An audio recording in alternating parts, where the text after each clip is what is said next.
And good morning, colleagues. I hope I'm audible enough. Mine is just to really welcome you to this meeting today and also provide you with the objective of the meeting. So on behalf of Bridge, welcome everybody. Welcome to all of our very valued stakeholders, funders, our NPO workers, our ECD practitioners, as well as government departments that are here. We have the National Department of Social Development, and we also have provincial departments that are represented today. I know a few from the Western Cape as well as Mpumalanga are here. Thank you so much for making the time to be with us today. We would also like to welcome people who are streaming on Facebook. We promise that we will try and keep you engaged as much as possible throughout the day today. So perhaps I should just start off with providing a brief background on who Bridge is. So Bridge is an organization that connects people in education, and we do this mainly through communities of practice, and as well by documenting the things that come out of our communities of practices.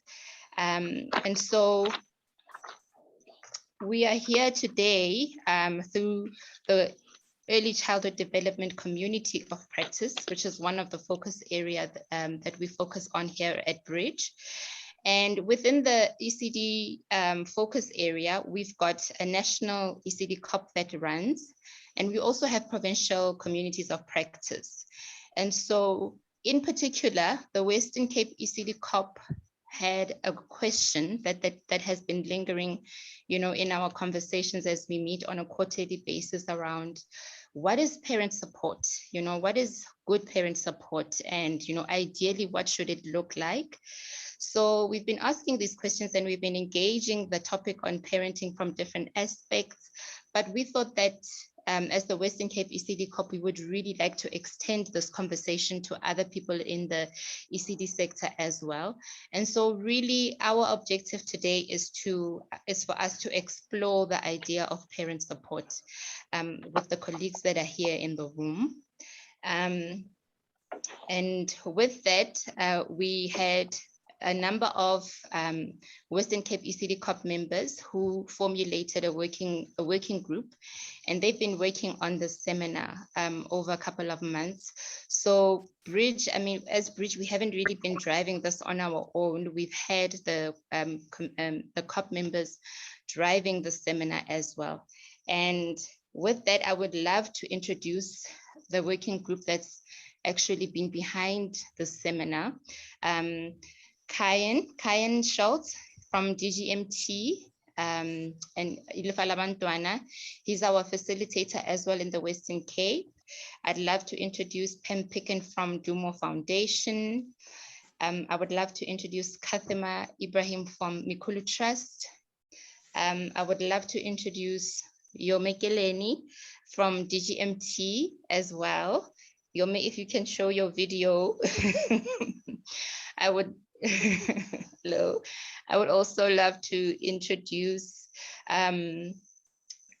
Kautha is our Western Cape coordinator. Unfortunately, she's not here today, but I would really love to acknowledge her in her absence for all of the work that she's put in here.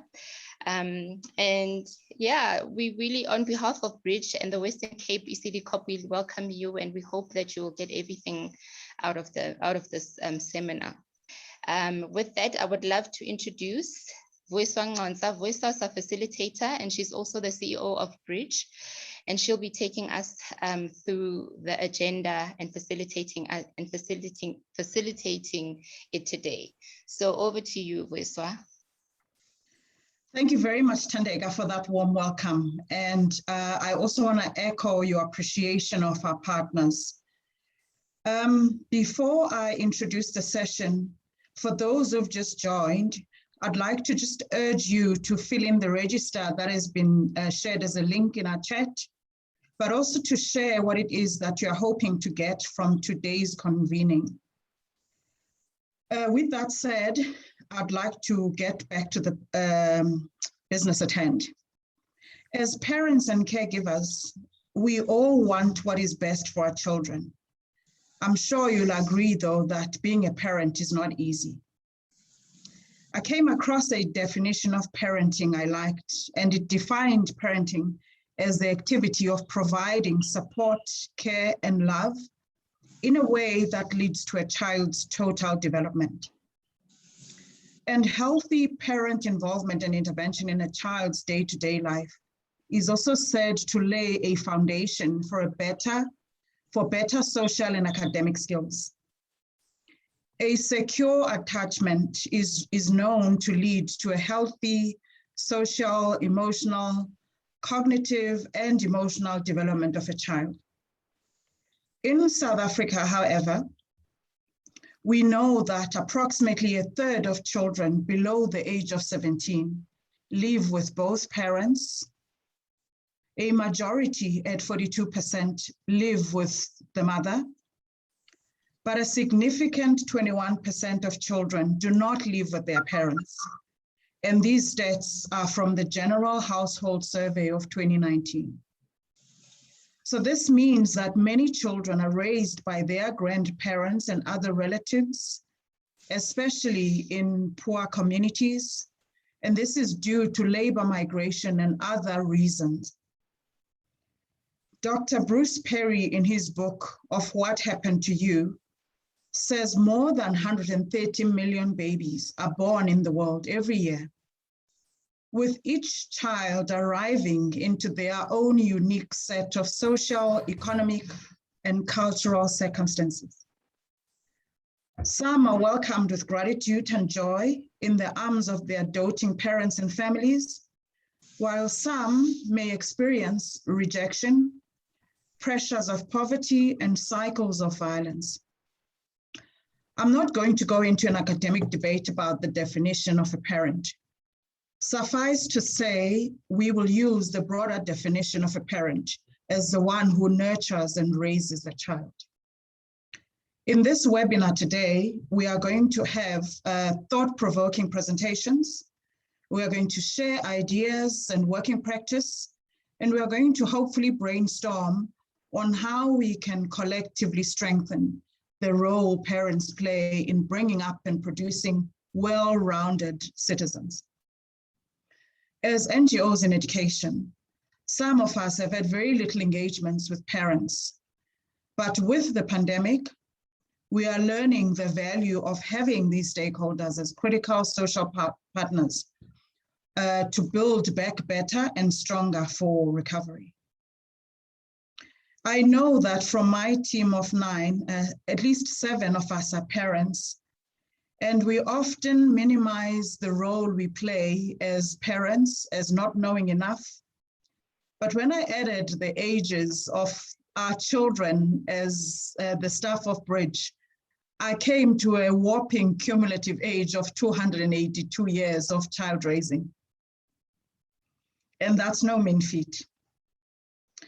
So with regard to housekeeping for today, we will continue urging you to fill in the register, but also to minimize disruptions. We are requesting that people mute themselves and deactivate the video unless they are speaking or until they have to speak.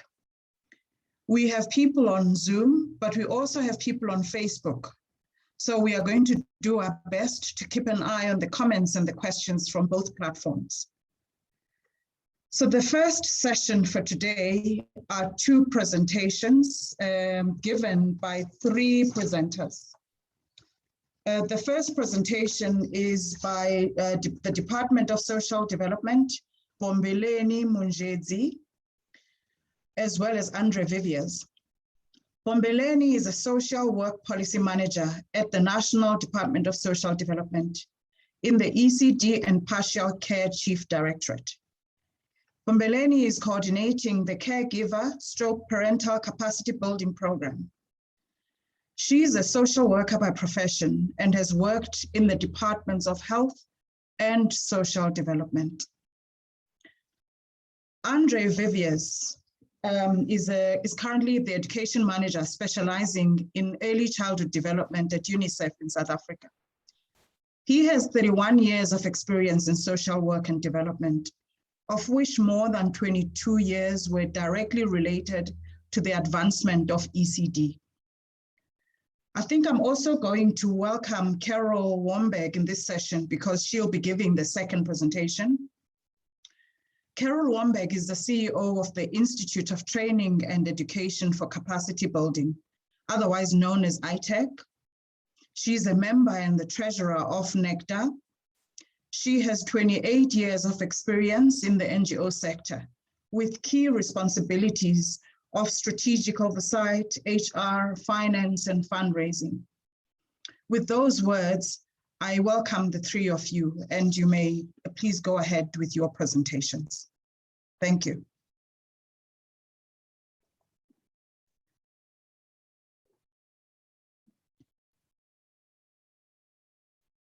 DSD and UNICEF, you may go ahead. Thank you. I just find quickly to play. Oh, yeah, share the screen. Okay, let me do that.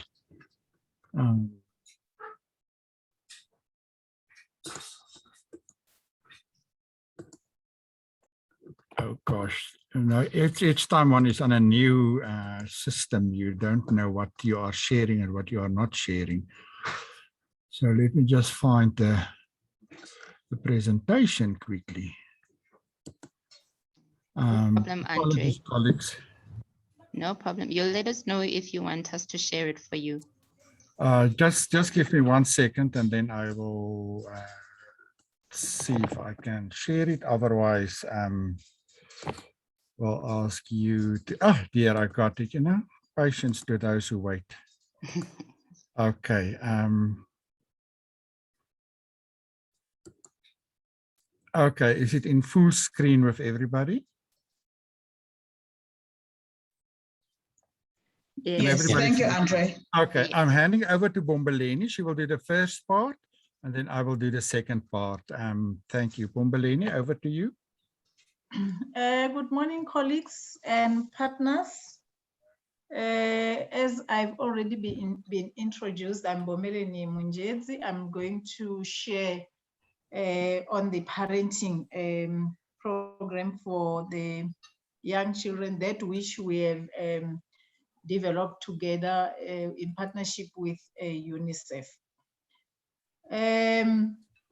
Just to give us a background of why parenting program, we all know the situation in our country, in South Africa, that about 57.8 children from birth to 4 years old, they are currently at home and they are receiving early learning and development opportunities given to them by their parents or other caregivers. So as you've already noticed, most of the children, if parenting is not there, it actually means that they are not going to receive any stimulation. So we can just imagine how much burden will that be for those children when they enter the education system. What about this national parenting program? What is it? What is it that we as the department and our partners are considering it to be? We as the department in partnership with UNICEF, we have developed this a program.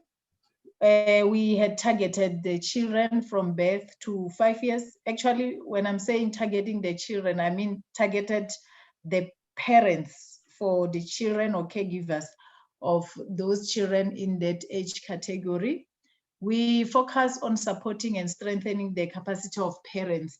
We already acknowledge that parents have experience, but there are some of the things that they need support from professionals in order for them to play their role very well. The program is based on the scientific evidence. It's not something that we've just come out with it from nowhere. And it's rooted in policy. We are guided by the policies and whatever relevant legislation that is there. And it is comprehensive as well in focus and coverage. It has also been selected and it has carefully chosen key messages. It's linked to practice and policy, as I've already indicated, to say we did not come up with it out of nowhere. It's also inclusive, like we've indicated that a majority of our kids are with their parents. So usually children do not feel that they do not choose who they want to be born to. So whatever environment that they find themselves in, we had tried by all means to cater for them. That's why we have the version, it's called, we also have the low literacy version for those parents or caregivers who are not educated, for the lack of a better term. And it's simple and easy to reproduce. We have the handouts that are attached to that parenting program. And then we also have the additional resources for trainers. This parenting program, it establishes a national standard for parenting support. What we are saying is that we acknowledge that there are lots of parenting programs out there, and they are being given in good faith. But this one that has been developed in partnership with the Department of Social Development and UNICEF, we are saying it established a national standard for parenting support. We really would love members to note that is a standard for the parenting support. So DSD and parenting program, we really need to indicate that it's an ongoing implementation of as part of the policy and legislative mandate. In terms like I've been indicating to say is based on the policy and the relevant legislation, the key to all of it is the Children's Act. So our section 1441, it focuses on the prevention and early intervention. And it says the program must focus on, the parenting program must focus on developing appropriate parenting skills and the capacity of parents and caregivers to safeguard the well-being and best interest of their children, including the promotion of positive, non-violent forms of discipline. So this is what the Children's Act is directing to whoever is providing that prevention and early intervention programs. It should be aligned to that. The main purpose is for us to safeguard the well-being and best interests of their children. It's also developing appropriate parenting skills and capacity of parents and caregivers to safeguard the well-being and the best interests of children with disability and chronic illness. In other words, it's there to also ensure that the well-being and of children with illnesses and also with disability are well catered for. So basically, that's what is guiding the Department of Social Development. Our only Bible that we have as the department is the Children's Act. So this is the core of it all. Okay. So we have displayed on our screens the parenting program policy that which is guiding us. So we all can see the primary caregiver capacity building training package. We have that high and low literacy version. Is the high literacy one is orange and the other one is green for the low literacy one. And then we also have our policy, our main policy, the National Integrated ECD Policy for 2015. And then we also have the Children's Act, like I've already indicated, then the regulations. And we also have some other documents, policies that are guiding us, that which we cannot underestimate their critical role. And just like I've indicated on the child protection, on the Children's Act, we also have the National Child Care and Protection Policy. So it's there, it's in our public domain, it's 2019, so people can just go through it. And also we have the infant and young, like the policy, the National Integrated ECD policy, it talks of different role players, departments and the other stakeholders, the role to which they need to fulfill in order for our parents to know what is it that they need to do for their children. So basically that's everything that is guiding us. And also just to indicate that during our COVID period, and we still are in COVID crisis, we also have the department and UNICEF and other stakeholders managed to continue providing parents with the stimulation materials. It's let's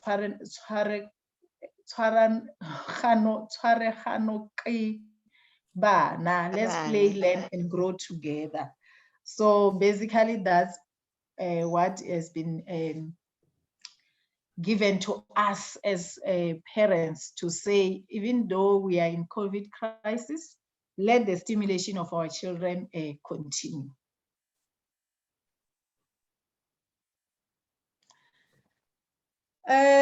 I think from now, I will hand over to our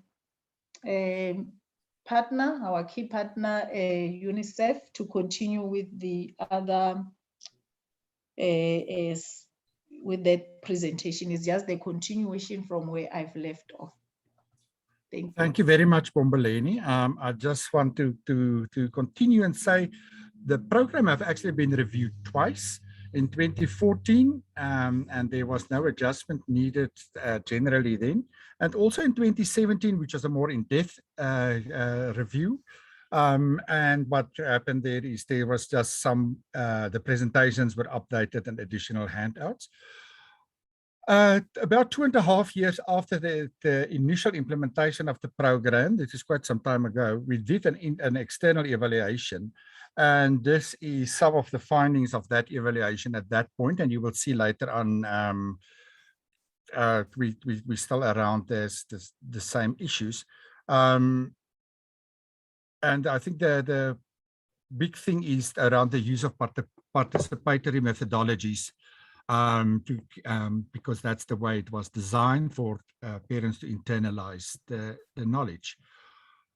But what I'm going to focus more on is partnering in targeting, because, and I think this is actually a phenomenal part in the time life or the lifespan of the National Parenting Program, is the partnership between Social Development, UNICEF, and NECTA from 2017, where there was an agreement between Department and UNICEF and NECTA to implement this program to reach 17,000 parents in high-risk areas, priority wards that were identified.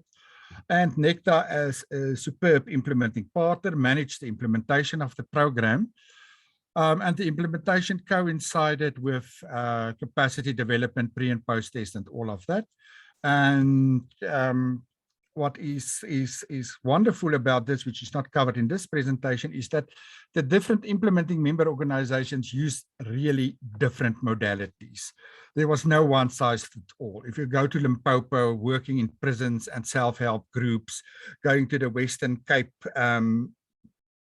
working in really high-risk areas, and with parents and integrating it into existing programs, which made it to show the versatility actually of the implementation, and that every organization that implements it can actually adapt it to local needs. Now I need to go. Okay, sorry, I need to.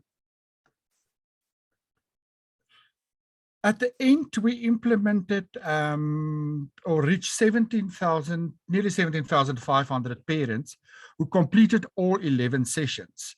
And I need to add here, I think that is something that we would change in future, that not to expect all 11 sessions to be attended for counting parents, because in many instances that was report from the field from organizations is that because of the parents as being targeted, they will go to find a peace job or will need to go to the clinic and then have missed 1 or 2 sessions. So I think at this point I can't remember, I need to go back. We said if they attend 8 of the 11 sessions, that should be sufficient. Just to show around the pre and the post test, which I will also cover now, but this was just around play and parents understanding that the pre-test staff said 39% understood that. And at the post-test, it actually increased. This was one of the most significant areas.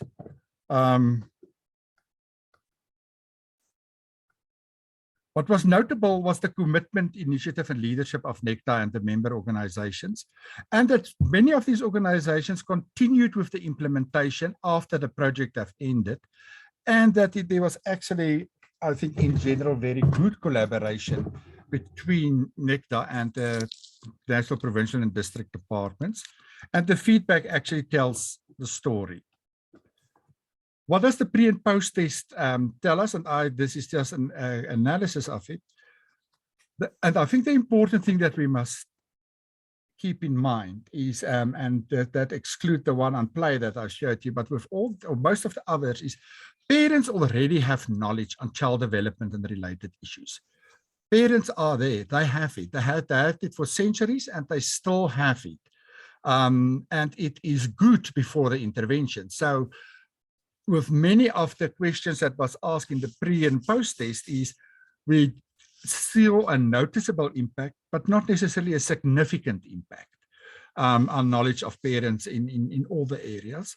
And that is important for us to know and to understand that our parents are not necessarily without skills and knowledge. But why our parents reported that the program actually provided them with new skills and understanding. What was most significant, actually, if one look at that and also some of the human interest stories that were collected, is that parents need information about their existing knowledge and skills, while they also appreciate getting new knowledge and skills. Feedback from the facilitators is, and this is direct quotes, this program has been usually sought after with parents asking for repeat workshops. In some areas, in 90% of the areas where the training they took, and the handouts were very useful and important because it's single-page handouts which are not very much wordy. Unintended results, that I start with this, is in so many of the areas, it has been reported that actually the National Parent Program sessions evolved into strong mutual support structures for parents and caregivers who are experiencing challenging. So they will actually have established their own support structures as a result of the parenting program. Feedback from practitioners is that there's 2 kinds of feedback. That for parents who attended the program, there's an increased child attendance at school or ECD program as a result of the sessions taking place. And for others, they also have indicated that there are more parent involvement, now asking questions about what children are doing or the early learning that are happening, which is actually show why empowerment of parents is so critical and important. Just on what the parents have said, and I think this is just for us also to look at, is they emphasize that it has enhanced and strengthened their parenting skills, and they have greater understanding on child development and learning through play and all of those things. And also that they can help others and be advisors or provide advice as parents to others. And there was actually no difference really in how it benefited young parents compared to elderly parents or older parents. And that they thoroughly enjoyed the sessions. I think that was some of the feedback, and also because they get a certificate of attendance. You got a certificate. And the important thing is what for me is also that parents became actively engaged in the process, and they realized that they too have unique skills and information to input into the training, that it's not only a one-way process, but the collective and the importance of that. Furthermore, parents that I've said already, but for me, one of the significant ones that I'm nearly done is the importance of good nutrition. That's some of the feedback, and that they reported back that they have changed their food buying habits, for example. and the positive discipline. And another significant recurring theme was the one that children do grieve, and they grieve in different ways, and young children. And also understanding things like behavior and tantrums and all of that. That is on the program implementation as the part of the partnership. I just want to highlight that we are currently with DSD and some other partners doing a scoping study to determine which areas to implement, because face-to-face training is expensive and it needs to be targeted. It's not something that one necessarily have to do with all parents, but so that we can actually plan based on that evidence. And then in conclusion, a last word. Out of the blue, a message ended up in my inbox 3 years ago. And I want to read this out loud because sometimes you don't ask for it, but then we get it. I am a pediatrician with an NGO in rural KwaZulu-Natal, where the NGO received global funding to facilitate programs to help adolescent parents, school and out of school, to parent their children. I'm impressed by the parenting program package you have developed. Both the one for, oh no, your things are in front of me, Tandeka, now I can't read, but don't worry. Both the one for parenting in general and the low literacy parenting program. And this from a pediatrician, which is actually, this was also based on asking for more manuals. But this is, I think, one of the many feedback that we got quite informally up to date around the program. So on that note, thank you very much, and we are done. Thanks very much, Andre. That message from the pediatrician was very affirming. I'm going to request that people hold off on posing questions and comments, but that we take Carol Wombeg's presentation and pose questions right at the end. Carol, your presentation is 10 minutes, and then we'll have a bit of time for Q&A. Over to you. Thank you. Good morning, Tandeka. I just want to check if you're going to be sharing, or do I share from my screen? I'm happy to share, Carol, no problem. I don't mind. Oh, okay. No, that's great. Then I think you can share. Thank you.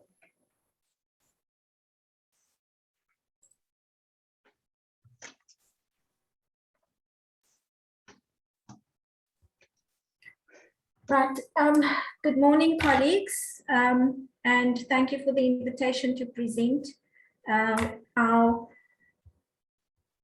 to share with you our the UNICEF's DSD Nectar Parent Support Program.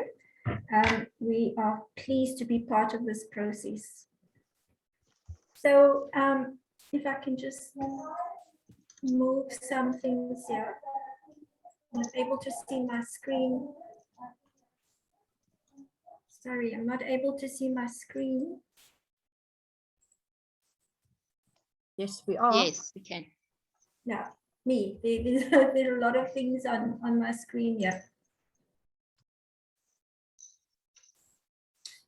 Okay, so the Nectar partnered with UNICEF and the Department of Social Development to implement the DSD National Parenting and Primary Caregiver Capacity Building Program for children 0 to 5 years. Both Andre and the previous speaker gave you some background about the actual program. So I'm going to just talk about the Nectar intervention. So the overall goal was to integrate the holistic development of and play into a capacity development program for 17,000 parents and primary caregivers across the country, leveraging the membership of Nectar.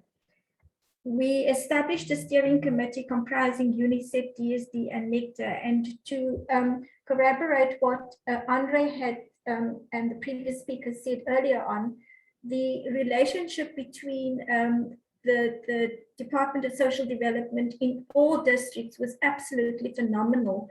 When selecting the areas for the implementation of the program, much discussion happened between all of the partners as well as the Department of Social Development, and agreement for where the program would then be focused.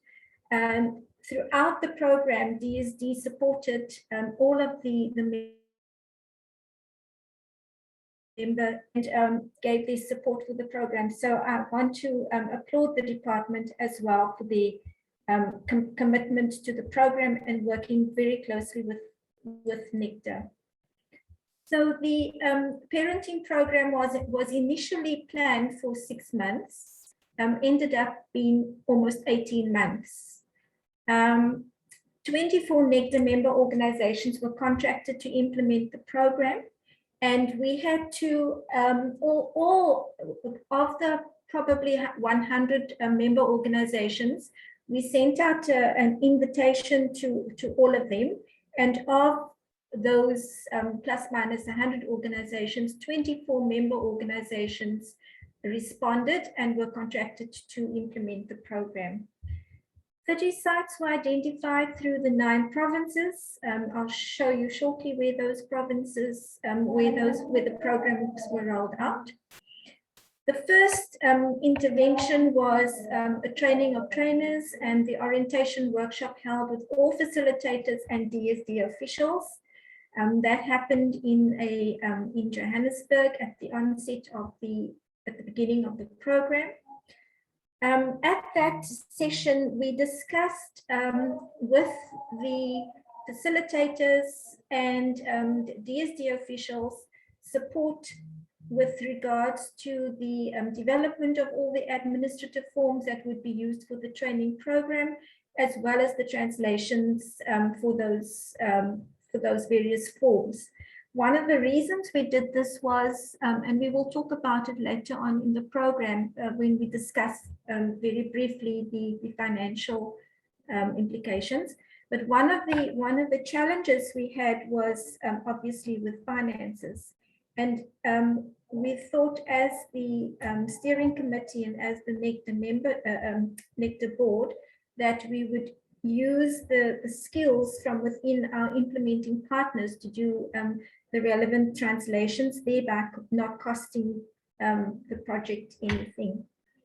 And then we also were fortunate to have an external consultant contracted to design all our online platforms for the pre and post M&E forms, marketing materials, as well as assisting with the analysis of the various site visits, reports, and numbers. We had set up a significant program where we were able to tabulate on a weekly basis or calculate on a weekly basis the number of parents that had been reached by each of the organizations, and thereby we were able to keep up and report on a regular basis as to the number of parents reached throughout the program. Just want to quickly talk about the specific outputs of the program. So the first output was that we had to identify the districts. And as I said earlier on, this we did in consultation with the Department of Social Development, where we were able to prioritize districts and the target communities. We also had to develop an implementation strategy, and this was based on the 11 sessions that had to be delivered to all parents. And they, again, Andre referred to the various and different methodologies. So it was left up to each organization or each member organization to develop their own implementation strategy and timelines. The second program output was the implementation, to ensure that the implementation plan and resources were in place. We did an assessment. We did sorted out the establishment and agreements with member organizations. We set up the administration and field testing programs, and then of course we did the pre-testing, and at the end of the program we did the post-testing. Again, Andre referred to some of those in his presentation. I I think the main output for us obviously was to reach 17,000 parents, and each member organization had been given a target. In fact, members had to indicate the number of parents that they could reach with the funds that were available. So each organization would agree on a number, and it would range from about 150 parents to 2,000 parents. We had to develop a sample frame for follow-up visits to 12% of the parents trained, and here we also used the online facility that was developed. And then each member organization had to develop 5 human interest stories within their respective provinces. The fourth output was the effective and efficient program management. Nectar was the coordinator and responsible for financial management, planning, and M&E. With regards to the methodology, our partners used varying methods to reach the parents, and these included face-to-face training sessions within traditional settings, breakaway and group sessions. Some integrated the program within their own organizational programs. And then, as we said earlier on, training program consisted of 11 sessions with parents. You could see some from the photographs here. People pitched a tent in a very rural area, or we had, as I said, some of the face-to-face sessions where parents would just get together. So it was really what suited the member organization at the time. This is an indication of the impact per province. Once the training had taken place, and again using the instrument developed by our technical guru, we were able to document exactly the number of the percentage of parents reached. And it varied from 24% right through to 254% in Mpumalanga.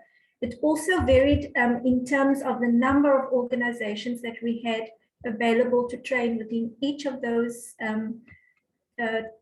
provinces, as well as the number of parents that each organization had agreed to train. So as I said, you could train from 150 to 2,500 parents. So this gives you an indication of the reach within each of the each of the provinces. Then on the monitoring and evaluation, we were required to do a representation of 15% of the participants, i.e. 3,958 participants had to participate in the evaluation program. And here again, we used various methods to reach the parents. We used we sent out SMSs, we sent thousands of SMSs, USSD, we did paper-based surveys, and we conducted site visits. Some of these site visits were conducted by the board members as well, to verify the work that had been done by its membership, and to look at things like quality control and impact. Some highlights from the program. We feel that the parenting program was a resounding success, reaching 101% of the target. So we went just over the 100% that we had anticipated.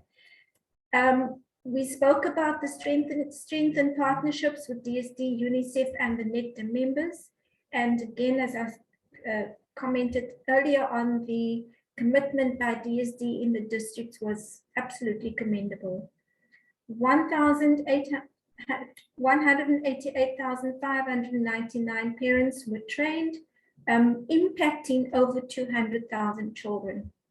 The design and development of the online M&E processes using digital platforms was a hit, and it is still available if DSD or UNICEF ever want to use that.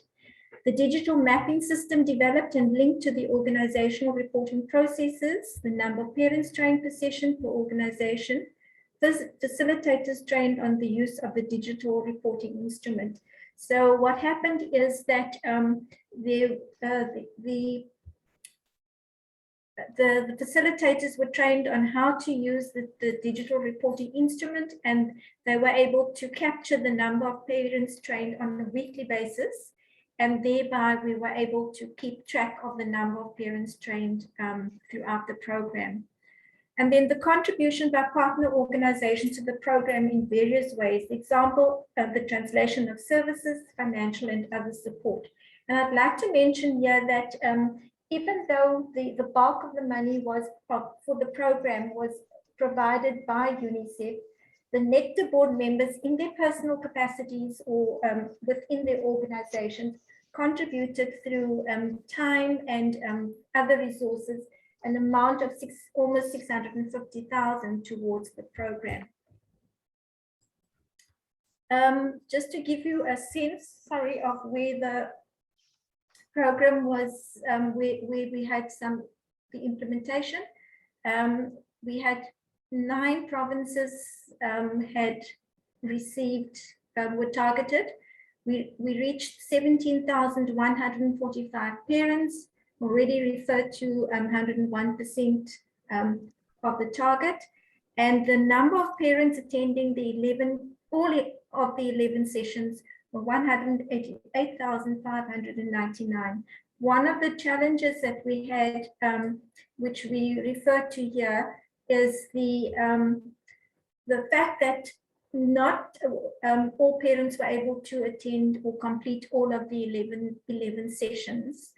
Again, the financial constraints of the program, and then implementing partners' limited resources. So what happened was, because of the limited resources, many of the organizations took of their own resources to augment the program, and I think that contributed to the success of the program as well. Some of the organizations, as we said, implemented this particular program within their own programs or part of their own programs, which then brought the cost down to those particular organizations.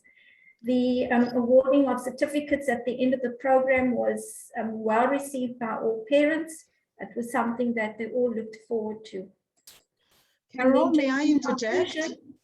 Yes. Oh, great. Thank you. I was going to request that you wrap up in 1 minute. Yeah. Just in conclusion, our children are our greatest treasure. They are our future. Those who abuse them tear at the fabric of our society and weaken our nation. And that was from our Tata Madiba. Thank you very much. Excellent. Thank you very much, Carol. I'm going to open up the floor for questions and comments. And in the interest of time, the next session will start in 5 minutes. If people could please pose their questions now. When you are speaking, please turn on your video and obviously unmute. Kayin, are there any questions from Facebook? Because I don't have sight of that.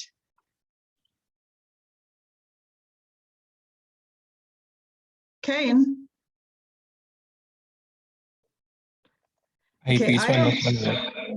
Okay. Go ahead.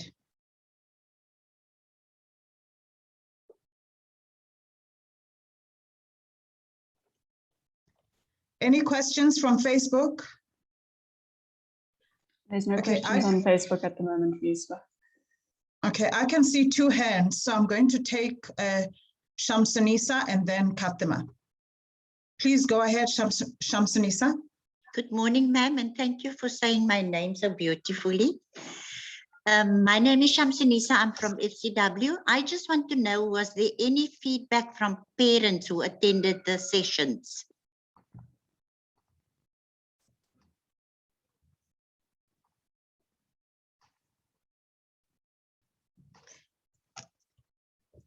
Carol, would you like to respond to that question? Thank you. Yes, parent feedback was very positive. At some of the sessions that I had attended, parents, I'm just going to share with you one response. We had a session where the father, the male figure in the home, was not very supportive of his children, had been, is or was an alcoholic, and after attending 4 or 5 of the sessions, came back at the end of the fifth session or something and said that this program had actually changed his entire outlook on parenting. He had stopped drinking and was more supportive of his children.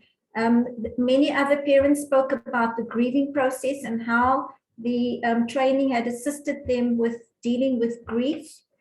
So yes, there was a very positive response from parents. Again, some of them said that they had a greater understanding of how young children develop and learn through play, and the vital role that they have in their lives of the children. So yes, we had quite a number of positive responses from parents.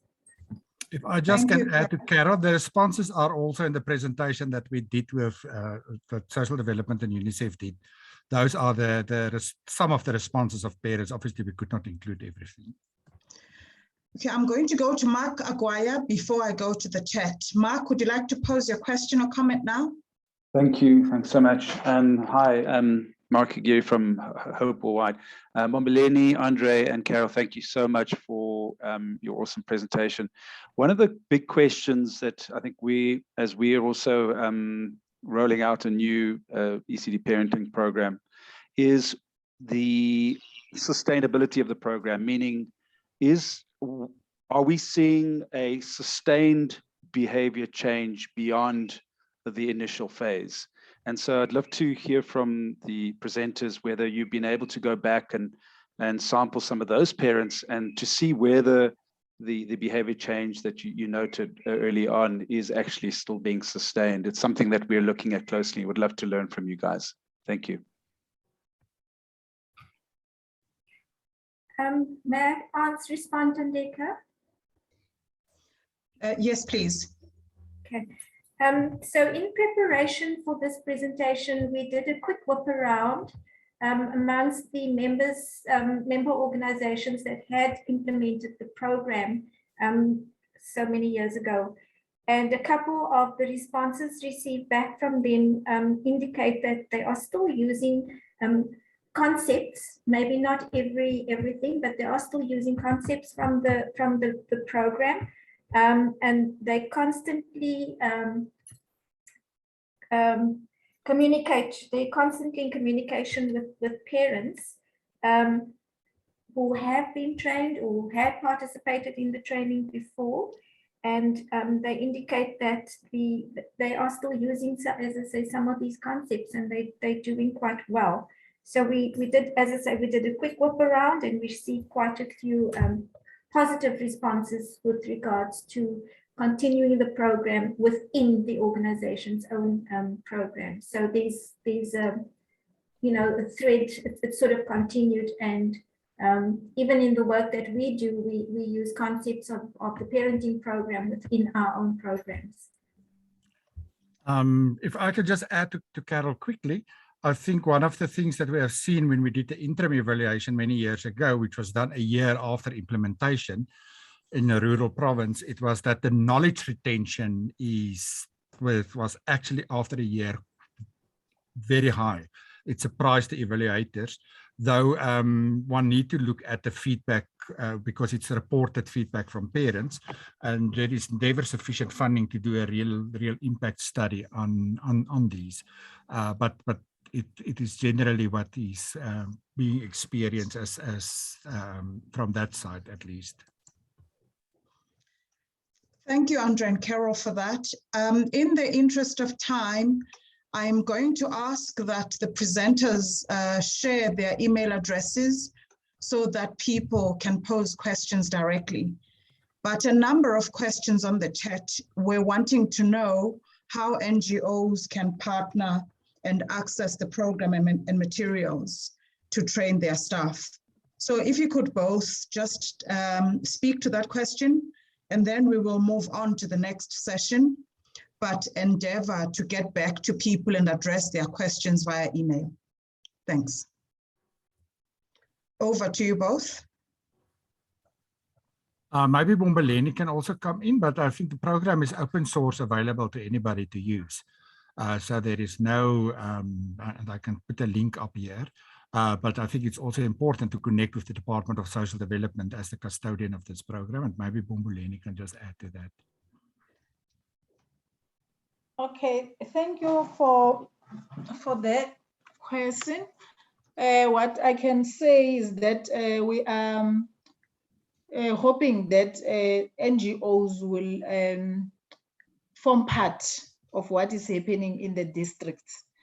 We really acknowledge that they are a resource. We can assist each other in this task because it's very huge. So we are having the provincial coordinators. From provinces, we have the districts. From districts, we have local. And from the department side, we trained the provinces, and the provinces have trained the social workers. And now the social workers will coordinate the training for caregivers.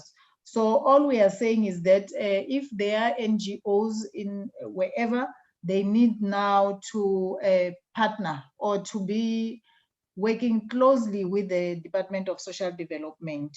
So that's what we are thinking, or it's going to assist us in the rolling out.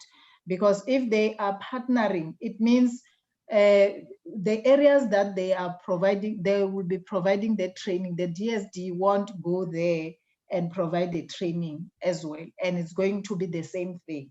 That's what we are hoping is going to be like from now henceforth. And I think some of our trainings in the Free State, we tried and include the Tataise members, so that when it comes to the rolling out, they should now sit down and plan together.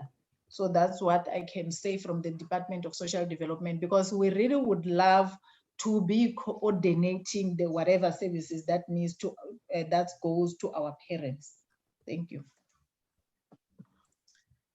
Carol, Andre, Bombeleni, thank you so much for those informative presentations. And thank you to those who posed comments and questions. My takeaway from this session is the importance of intentional collaboration amongst partners with the same goal. We've heard how the National Parenting Program by DSD and UNICEF is the standard for is a national standard for parenting support programs. We've also heard from NECTA the importance of taking people through programs, but also not viewing these programs as a one-size-fits-all. So the importance of tailor-making and speaking to your audience and making these programs fit for purpose. We've heard how NECTA exceeded the numbers and how some of the parents couldn't complete those 11 sessions. So this is not the first conversation we're having, and we are hoping that the NPOs and others that are on this convening will reach out to the 3 entities that have given their presentations today. I am going to hastily move on to the next session, which is going to be facilitated by Kathima.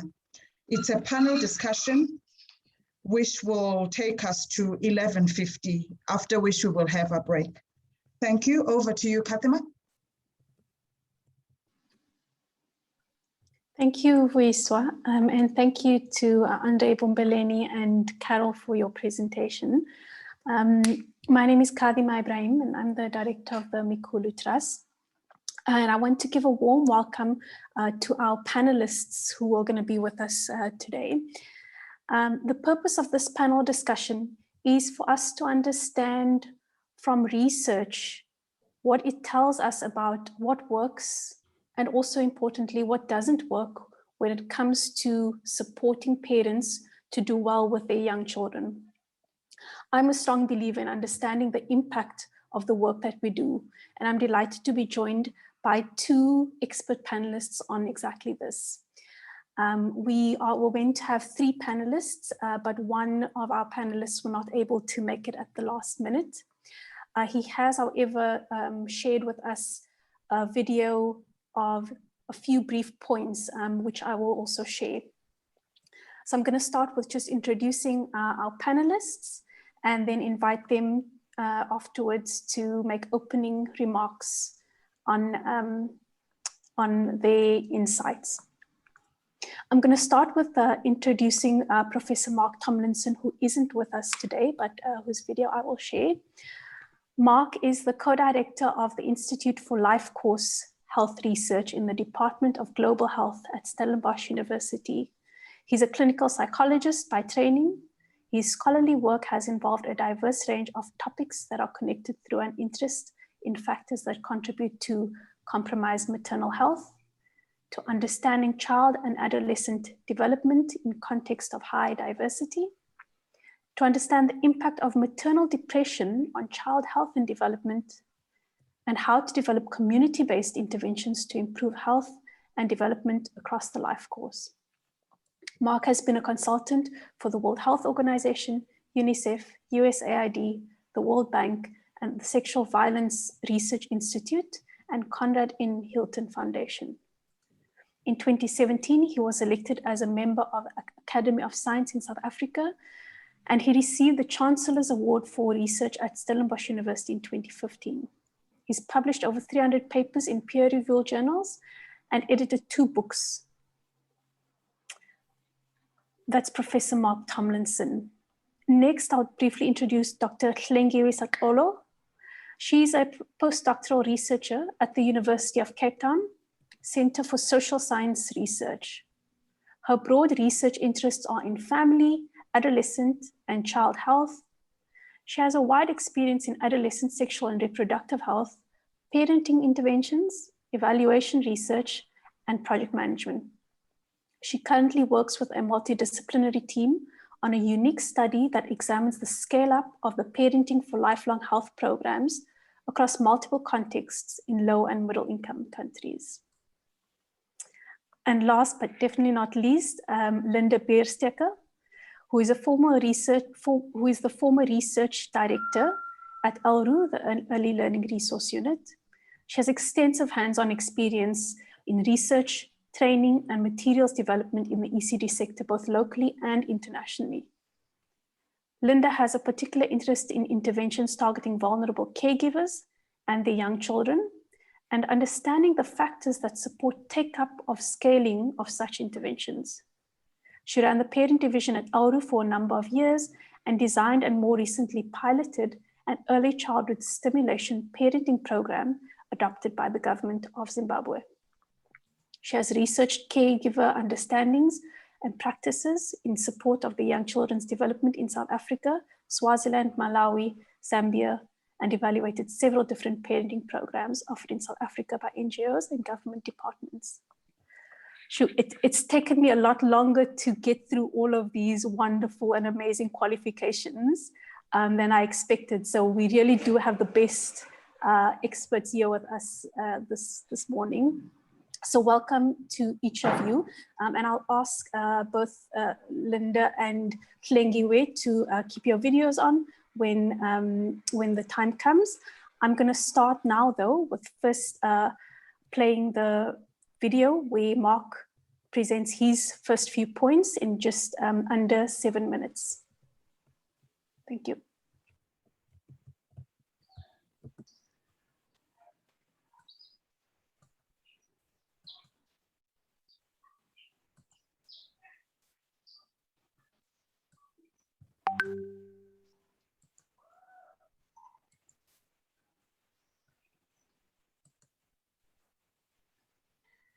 Morning, everybody. First up, let me apologize for not being there in person. And thanks so much to the organizers and to Ndeka for allowing me to do this and to share a few thoughts by video. And you know, really sorry that I'm not able to be there to engage in a discussion with what looks like a really interesting panel and day of meetings. So a couple of general thoughts. I'm based at the Institute for Life Course Health Research at Stellenbosch University and have been involved in parenting programs for some 20 years now. Most parenting programs that you know, myself and my team and colleagues and collaborators have been involved in have been in the early years, usually interventions starting during pregnancy and then leading up until, you know, often 6 months to a year, as well as interventions around shared reading in the years from about 15 months to in terms of the age of the children to about 3, 4, and in one study, in fact, and that's the picture behind that we conducted in Lesotho. We did parenting intervention all the way until age in which children are age 6. And so just a couple of thoughts that come to mind when I think of parenting. One is if you want to get the biggest bang for your buck in doing parenting, it's a really good idea to start early. So start in pregnancy or start as early as possible. The second important thing is that it's never too late. And that's a very important thing, that just because a family, a child, a parent, a caregiver didn't receive an intervention in the first 1,000 days, that doesn't mean that it's too late. And as colleagues of mine who are part of Parenting for Lifelong Health, Professor Kathy Ward, Professor Lucy Kluver, Dr. Jamie Lachman, and Professor Francis Gardner, and many others have shown, is that later interventions can be equally successful. So it's never too late. A third important point, I think, is that we have a tendency, and I think perhaps researchers are particularly guilty of this, is that we develop a nice, shiny new intervention. We show impacts. Usually those impacts that we show are sort of in the immediate post-intervention period, 3 months after. Some of us follow children and families up until the age of for say 12 months after the intervention ends. But for most interventions, that's where the follow-up ends. And the unfortunate thing is that when we follow up interventions across time, across the life course, is the further and further away those families, those caregivers, and those children get from the original positive impacts, the more likely it is that many of those benefits have faded out and have disappeared. What that says to me, it's not that parenting interventions are not a very important intervention tool. They're incredibly vital, but that things have to continue happening after that. It's not good enough to simply deliver an intervention and then disappear. That in many contexts in which, you know, and many of the audience work in, where there's high levels of violence, high levels of adversity, it's very likely that positive results get swamped out, you know, drowned out by the adverse environments. And so we need to get better about knowing when to follow up. My next point, and it's linked to that, it's coming to try to understand which families need a little bit of an intervention, which need a little bit more, and which families need a lot. I was involved in putting together the Nurturing Care Framework, which is a document that the World Health Organization and other partners put out a number of years ago. And in that document, we speak about universal interventions, and there are many forms of universal parenting interventions. We talk about targeted for families and caregivers, and with a few more needs. You know, a caregiver, for example, who might be depressed, might have a mental health problem. And then indicated interventions are the families that need a whole lot, that may have a child with a disability and a number of other risk factors. And so what we've been very good at often is delivering these universal interventions, and sometimes even targeted.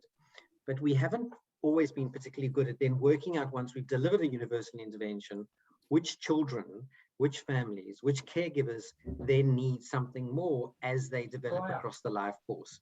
So I think coming to understand that is key. And my final point, and this is not just for parenting interventions, I think this is all for all interventions, is that any behavioral intervention is to some extent only as good and only as successful, certainly across time, as the extent to which there are other structural, broader societal changes and issues that are made. So we can, for example, implement very successful behavioral interventions to, for example, improve exclusive breastfeeding, unless we also have laws and policies which allow for example, maternity leave, paternity leave, unless we have laws and policies around ways in which businesses, places where people are employed, can make them more child-friendly, more family-friendly. The extent to which hospitals are baby-friendly, for example, that's the crux of it. We need both. We need behavioral interventions, and then we need also structural interventions. And I'll leave it at that. And I trust that the meeting is a successful one. And again, many apologies for not being able to be there in person. Thank you.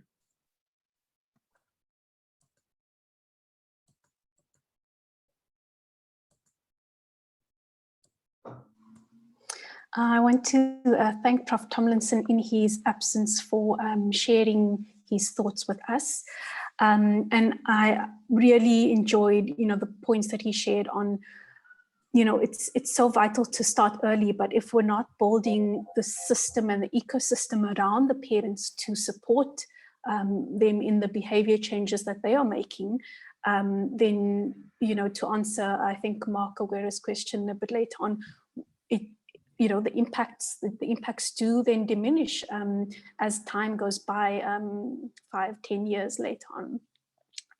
So I'm going to invite Hlengiwe to please pull up her, to give her 5 to 7 minutes to share her opening comments. Thank you.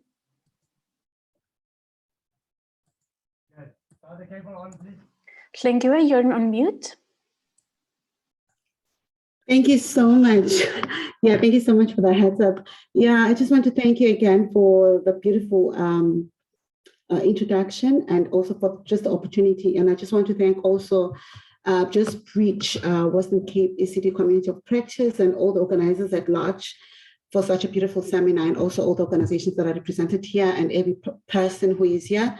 I just want to say greetings to you all. So I'm just going to share a few slides as part of my 5 to 7 minutes as I introduce. Yeah, see, great. Yeah, so I'm just going to be sharing lessons with you on a scaling of parenting intervention that we actually work on, and we work in several countries. And before I even get there, I want to acknowledge the researchers that we work with, and also say that Mark is a part of us. Mark Tomlinson also is a part of the core research team, which I work with. And I also want to acknowledge our partners and funders, as shown on the slide. Yeah, then coming to the gist of our interesting topic today, which is amazing. I just put it up there so that we just have it to say. The most important thing here is just to know what works and what doesn't work, and what have we learned key lessons from implementing these programs.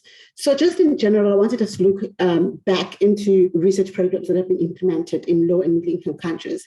So as you can see from 1990, you just realize that there's been very little evidence coming from low and middle income countries. So this graph shows a number of parenting RCTs, which is randomized controlled trials, published between the years 1990 to 2020 in low and middle income countries. So most of the evidence has been from high income countries, unfortunately, but comforting, you can actually realize that maybe from 2013, we're seeing a high number of research that's being done and uptake of parenting interventions in low and middle income countries.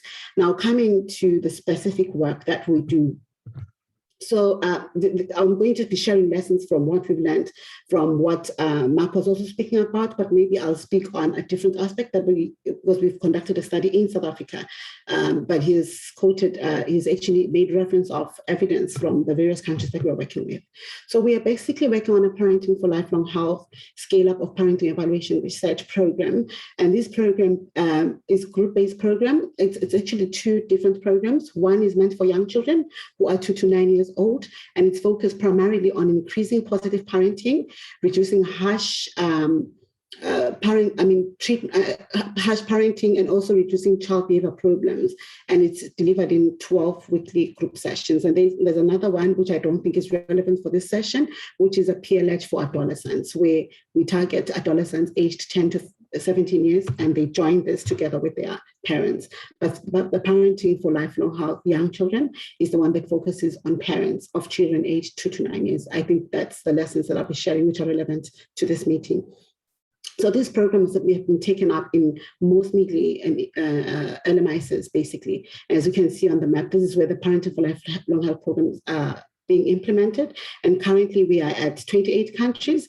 So as a postdoctoral researcher, I've had the experience and the privilege of working with different countries. Currently we have 14 countries on board who are part of the study, including South Africa, organizations in South Africa. So this is actually quite interesting. Looking at the lessons that I'll be sharing, but I'll be sharing mostly the lessons that we've learned from South Africa. So looking at this, let me just pick this up so that we can see this diagram. Thank you very much. Yeah. So when we implement the programs, or when partners implement the programs, because we work with partners in different countries, including South Africa, who implement the Parenting for Lifelong Health programs. So I'm just going to share briefly what we've learned because I've got a few minutes left. Our implementation program, basically, and interview guides and M&E tools informed or are guided by the APIS framework, which then allows us to evaluate or even assess the programs from exploration to preparation to implementation and sustainment, so that we understand all the phases of program implementation. So what we've learned basically in implementation, these are findings from the study that we've conducted in South Africa, and this is a qualitative study. It involved 3 organizations that are implementing the program and stakeholders that we also included who participated in in-depth interviews. I'm not going to present on the quantitative data because that data is still being analyzed because it comes from different countries. So from the preparation aspect, what we learned is that stakeholder engagement is very important. And I was happy earlier on to also hear that even the DST program is actually looking for partnering and collaborating with other stakeholders. This has been said to be very key, and also recognition of existing structures and the culture. And existing structures and the culture, like we have said also earlier on, parenting is not new. Parents, it doesn't mean parents don't know anything. Parents do know, and there also are existing structures. For instance, I make an example of in Botswana, they've got programs that are actually assisting parents with fundraising, income building structures and all that. So those structures have been targeted to actually, because there are women in those structures, both some are for women, some are for men. So those kind of structures, recognition of those structures that exist in communities has been said to be very key by stakeholders to say this is what really works. Whether it's a church or other organizations, it's very important to not overlook the benefit of partnering or even embedding the program in these structures. And then in terms of implementation, what we had from program facilitators mainly was we struggle with the numbers that we are supposed to reach versus the quality. Because most of the time you find that if we target the numbers and some of the numbers, the reach is just too high. And when we try to do that, we compromise on the service that we are providing. And also the inbuilt M&E, both, not just the quantitative, because most programs do use the pre and post tools, which may be part and parcel of delivering the program. You know, before you start the session, they have the pre, and then they have the post afterwards. But then they also recognize the importance of having qualitative aspect of the data. Then moving to sustainability, this is my last slide. On sustainability, the most important thing that was mentioned there was the issue of planning with sustainment in mind. and taking advantage of digital platforms and embedding programs, like we said earlier on, into existing structures, so that by the time funding elapses or by the time the program comes to an end, people continue using those resources and engaging. I'm just going to end here for now, because this was just a brief introduction and piece that I'm giving, and then we can engage further after this. Thank you very much. Great, thank you so much, Lengiwe. And it seems that there's, quite a few common themes that's coming up across the different presentations. The theme around stakeholder engagement and collaboration, really valuing the existing knowledge that parents come with, and figuring out how we can integrate what we are bringing in terms of research and expertise and knowledge into what they already know.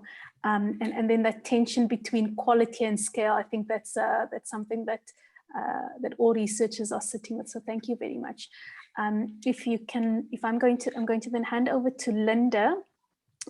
Please do put your video on, and you're welcome to start.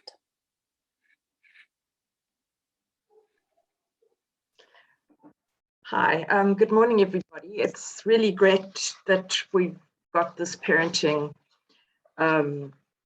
workshop on the go, and I look forward to hearing from the wealth of experience I see in the participant list of people who've been working on parenting things of different kinds for a really long time.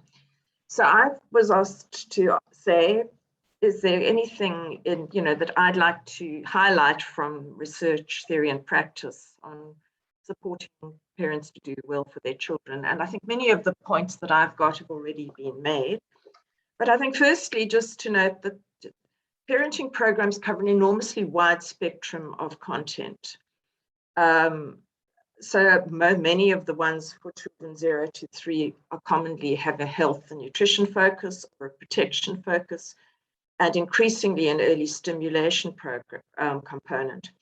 And what we're also seeing is plenty of evidence that combining stimulation with other interventions makes them more effective.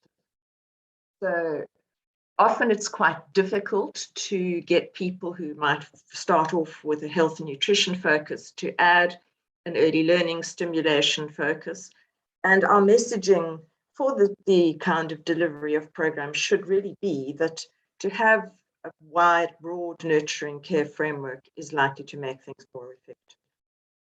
Now, having said that, I'm going to move very much more into what does parenting do for early learning. And I think the first thing we know across all sorts of contexts is that your home environment is one of your strongest predictors of children's long-term academic success. We've seen in local studies that access to learning materials of different kinds, like availability of books and play materials, will predict certain positive outcomes of cognitive functioning, of fine motor skills, and so forth. But one of the real challenges, and I think it's been alluded to already in terms of take-up, is that both Stats SA data and recent studies that I've been involved in, the early learning program outcome studies, the Smart Start evaluation, these programs have targeted disadvantaged children, and parents have been interviewed as part of it. And what is highlighted in all of this is that parents in poor communities have relatively little time to spend on stimulation activities for their young children. We found that more than 2/3 of parents and other primary caregivers had 2 hours or less available for activities with their children during weekdays and on weekends. And these studies have shown that across a range of programs, significant proportions of caregivers or other family members never read to, tell stories, or sing to children. And so without significant change to prevailing parenting practices and life circumstances, programs relying largely on parent impact to achieve child education outcomes are unlikely to be successful. Now, that's not to say that programs will be unsuccessful in other aspects of parenting. And I think one of the things to think about is that a number of the local parent-based programs I've evaluated have sort of framed themselves as alternatives to centre programs. And they focused then on measuring how children's educational outcomes are improving or not, rather than adding in other really important components of well-being, parent engagement, positive parenting, parents feeling competent.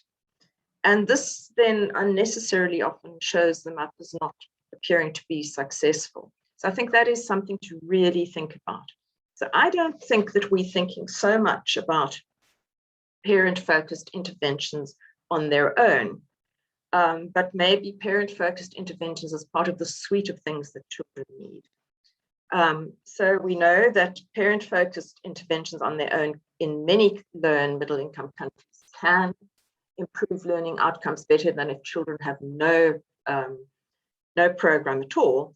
But compared with a more sort of sustained and systematic centre component, they won't do necessarily as well. But we've also, there's some very exciting things that we've seen. We've seen, for example, a recent Malawian RCT showing that the only intervention of several arms and things tested that was effective in developing school readiness was a centre combined with parenting intervention. So I think these are things we really need to think about. How can we do both? And if we start early, 0 to 3, we certainly don't need a centre intervention. But as children get older, there are a very limited number of studies of parenting alone that have shown that children did better than if they were in a group program of some kind. Then just to add on to all the comments about context, which started very nicely with Nectar, talking about adapting for context, and the other two panelists, one also needs to be very, very cautious about parental values dissimilar from your parenting message, because they can counter the intervention. And there's a recent study from Ghana where parents actually undermined centre-based program because they did not accept the idea of play-based learning. And I think one of the, and so children who didn't have a parent component actually did better because there was no conflict between what was going on at home and what was going on in the centre. So the context issue is, how do we align our interventions with parent aspirations for child development? Local and Indigenous knowledge studies show that this is an absolutely critical aspect. And then the other interesting thing, which I think we've also alluded to starting with the chair, was that who is the parent? Who should be targeted? So very often one might target a mother usually. But I mean, recent studies have shown that in sub-Saharan Africa, about 20% of caregivers engaging in high stimulation of children are actually other caregivers. Their grandparents, their siblings, aunts and uncles. Mothers only have about 14% of them had time for this. And fathers, because we're still battling to generate an idea that fathers have a role to play in this thing, a low 5%. So thinking about who should we be actually sending these messages to and who makes the decisions in the home about what happens with children. Then just to say that there's a lot of evidence about what works to engage and change parent behavior. And as we've all noted, a number of challenges. But one of the things that is coming out, which is good because it's less expensive, is that groups tend to work best. But the challenge, and something I hope we'll apply ourselves to, is how do we get caregivers to enroll and take up groups? And there are very much different country issues here. I mean, I've been very struck in other regional countries at the number of parents who might appear for a parenting group relative to here. It's maybe due to geographies. It also may be due to, I mean, in Rwanda, there's fantastic take up of parenting groups, but it's actually mandated by government. People are afraid not to go. Yes. May I ask you to wrap up in just a minute, and then we'll move to questions and discussion. Wonderful. Yeah, and that is that the last point, and I think it's come up, is that often effectiveness of programs is compromised by a lack of implementation fidelity. How is the program developed, how delivered, how often, who is targeted, and is the stimulation component core business, or is it seen by the staff as an add-on? That's all for me. Excellent. Thank you so much, Linda and Tlingi. I'll invite you to put your video back on for the discussion.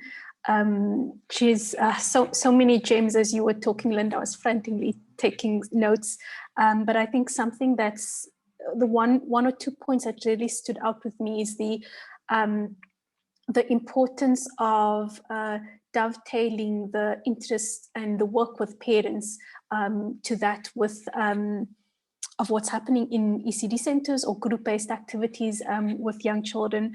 And I want to go to, we've collated some questions from the audience, before they registered.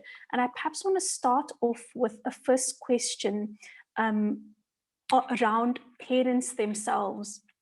Many of us probably in this webinar know about the importance of the relationship between the parent and the child and how that impacts their development, exactly as you shared, Linda, the home environment, what that looks like, the positive nature of that relationship. Can you tell us, what does either of your research tell us about how parents see themselves in relation to their child's development? Do they know things like being supportive, being kind, having a positive relationship? Do they know that that impacts their child positively? Or how do they see themselves in relation to their child's development? Either of you may please let me know if you'd like to please go ahead. Linda or Tlengiwe. Well, I'll go. Just, okay. Oh, sorry, you're Shlengi. Go ahead, Linda. Please go ahead, Linda.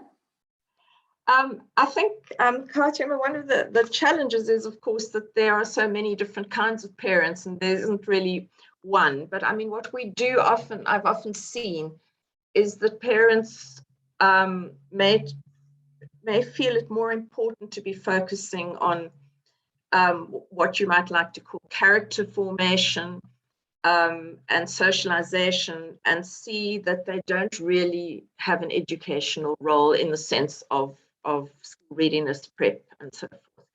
So it's not that they don't see that they have an important role in terms of shaping children, but their goals might be different. And so one of the things to really always ask is, what are the important things that children need to do? And of course, as we know, just in brief, often if they are thinking children need to be prepared for school, they then think to not play-based learning, but to their own schooling experiences and issues such as learning English and so forth.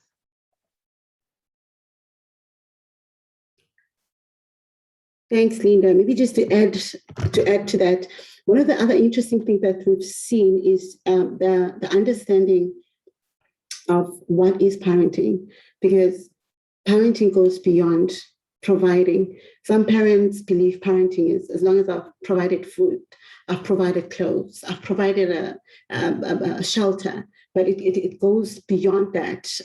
Like most of the findings that we've had from the qualitative data is, as soon as I spent time with my child, I didn't know that spending time is important. As soon as I spent time, that's when I realized my child was violated at some point. Maybe it's even way back.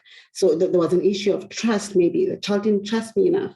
That's for the teenage programs. For the younger children, it's also the same issue. Parents actually voice out to say, the moment I spend time with my child, I see the confidence. I see how much she tells me everything, how she played at school. So you can even pick elements of bullying, of anything that the child goes through. So I think it's just about knowing that parenting is in all aspects, the mental, the psychological, the emotional aspect, not just the physical and provision aspect. Yeah, I think that's what I would say. Thanks, both Tlingiwe and Linda. And I think that really resonates. I think we started the session this morning with trying to define what a parent is. And perhaps that is a good and important conversation for us to take forward in the South African context of what is parenting, what is our common understanding? And yes, it will differ across different contexts. But, you know, as you say, many parents don't know the value of spending time with their children until they do it and know how it can impact their holistic well-being, their mental well-being, and also their development well-being, even if they're not doing, you know, formal education activities with their children. So thank you for that. And then I want to take it a bit more now into looking at a bit more at how we help parents to connect to their children and to engage with their children. Linda, you shared a bit about some of the barriers caregivers face in terms of just not having the time. What is it that we, and there are a lot of people, you know, from DSD in this session, parents need from us, either, you know, theoretically, but also, you know, what you've learned in practice. What works when engaging parents? Linda, you shared that group sessions work. Andre earlier said, you know, group sessions are wonderful. We know that it works, but it's very expensive. So maybe just share a bit. Well, I suppose that, I mean, I see Lisa has put a note in the chat also about the cost of transport and time. So getting to group sessions is tricky. And actually, I mean, there are a number of programs which would try to provide certain amount of incentives for people to come, like providing something to eat when you got there, or helping people to get to groups. Because once you get into a group, there is a sort of social pressure to try things out, and there is the support of the group, which also, although it's easier to get people at home, groups are more likely to sustain things. Yeah, so tricky, I'm not sure. I think also just to be very sensitive, I have been mortified in groups at times when parents have said, I feel such a failure, I haven't done the right thing for my child all these years, when actually they've been doing amazing things. You know, the grannies have raised mounds of grandchildren, but they're now getting new messages. So one of the things I also think about engaging them is just being really respectful about what people can manage to do, and trying to hear from them how the things that we know are good for children can be integrated into what they're doing.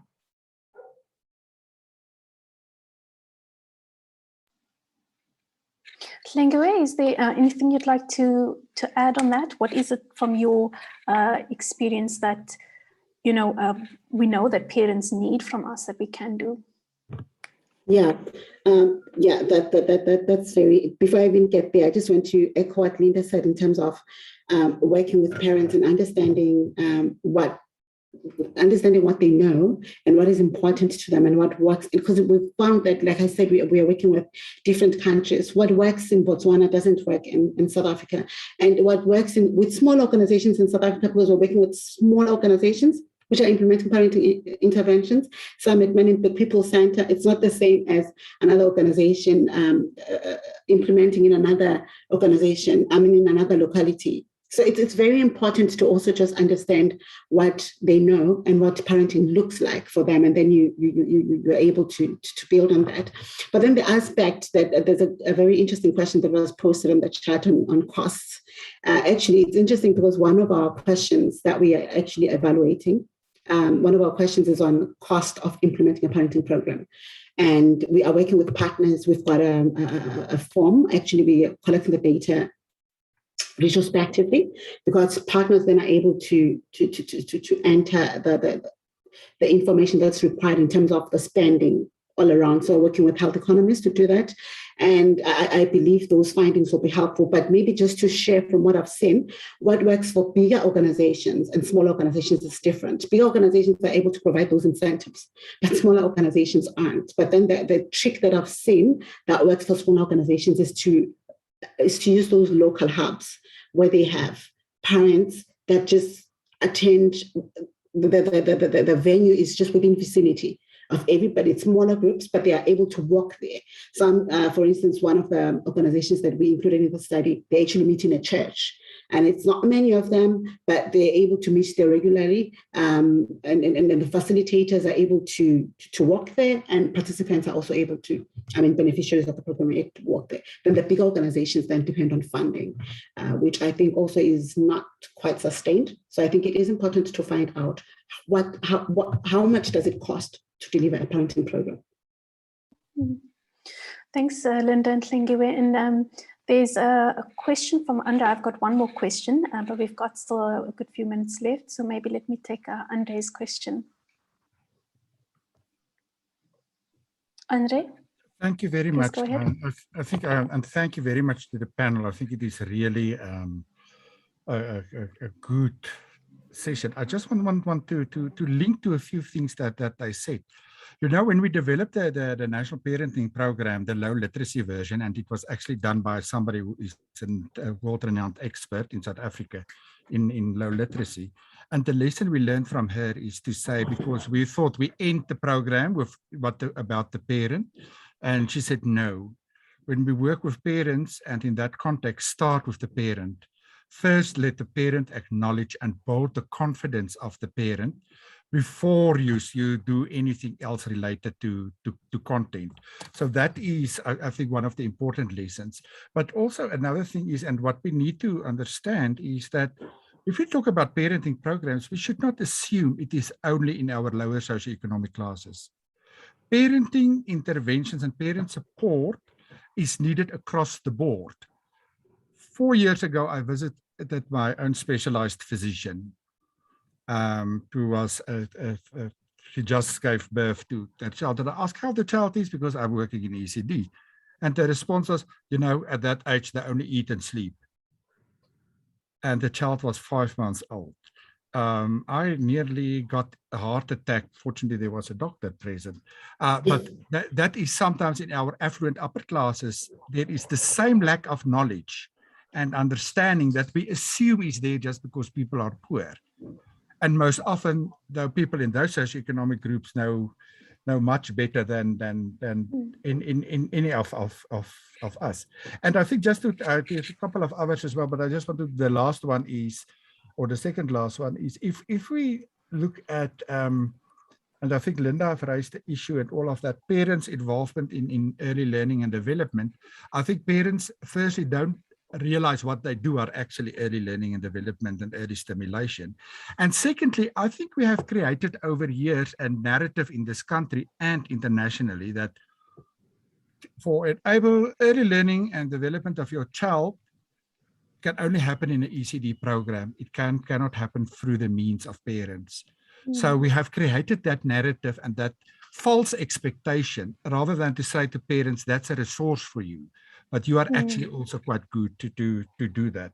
And lastly, around men, I think one of the beautiful stories from the Nectar Partnership is that in Worcester, I think it was in Worcester or one of those places in the Western Cape, they were busy with the parent program with women only attended. And the men working outside the town hall peeped through the window and saw what's happening. And they came in and demand that they also want to be part of the parenting program. Which happened. So it is there, but there's other ways as well, and I think we can later deal with that around that. How one creates positive deviance with male caregivers. Thank you. Thanks so much, Andre. I mean, yeah, I think everything that you've said really resonates, and I mean, our work at Mikulu Trust, really focusing on elevating the parent, and that's exactly the purpose of the seminar as well, right? Is for us to challenge that narrative that says the ECD center is the opposite or the counter to parenting. As Linda had mentioned, both of them are vitally important, and both of them are ushering towards the same goal.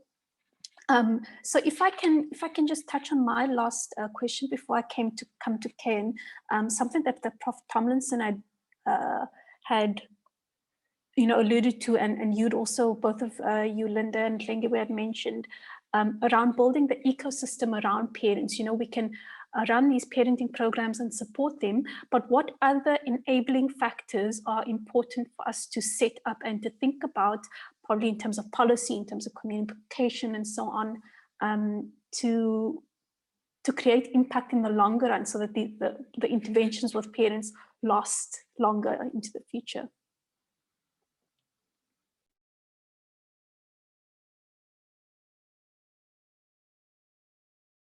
Hlengi, Linda, either of you?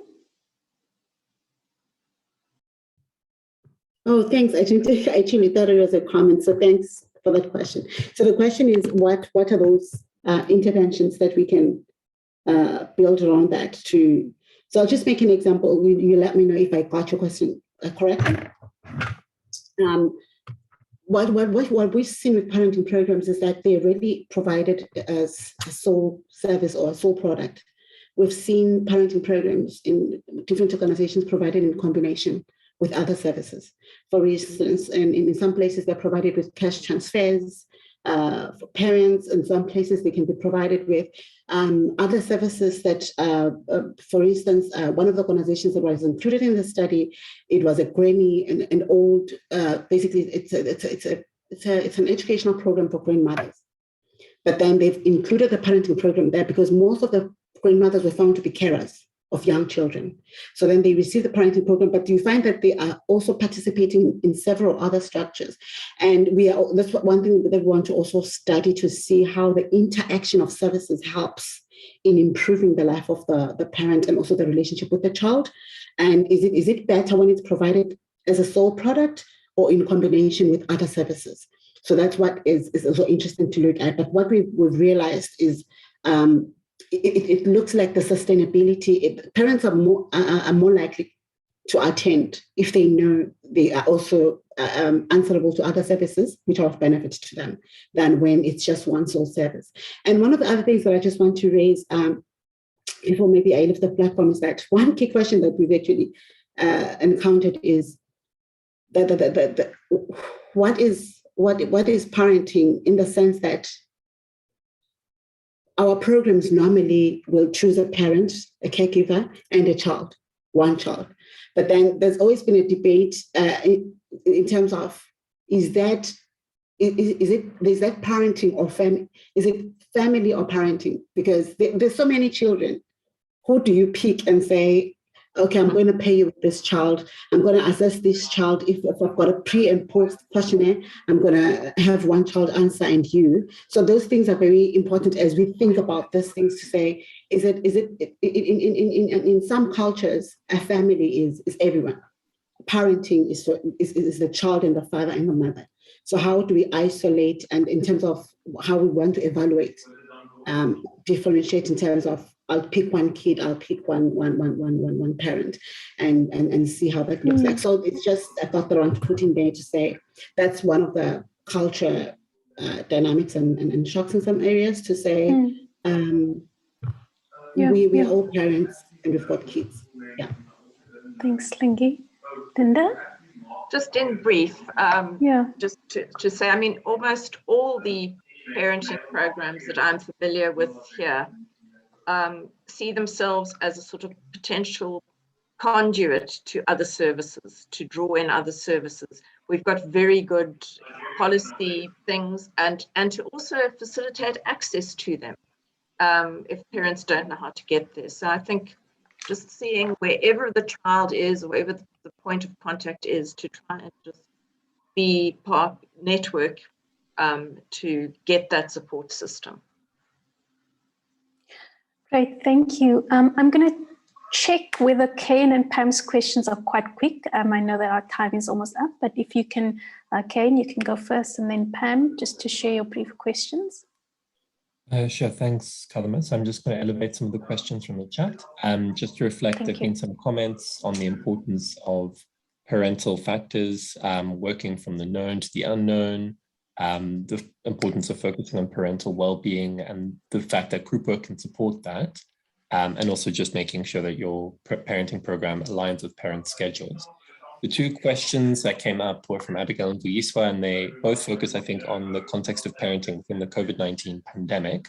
The one question is around how we design content that's specific to, you know, recognizing that parents are potentially under stress with the global pandemic.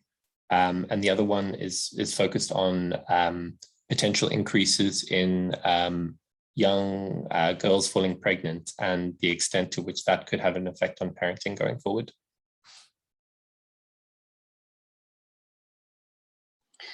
Thanks, Ken. Pam, do you want to also just share your question briefly?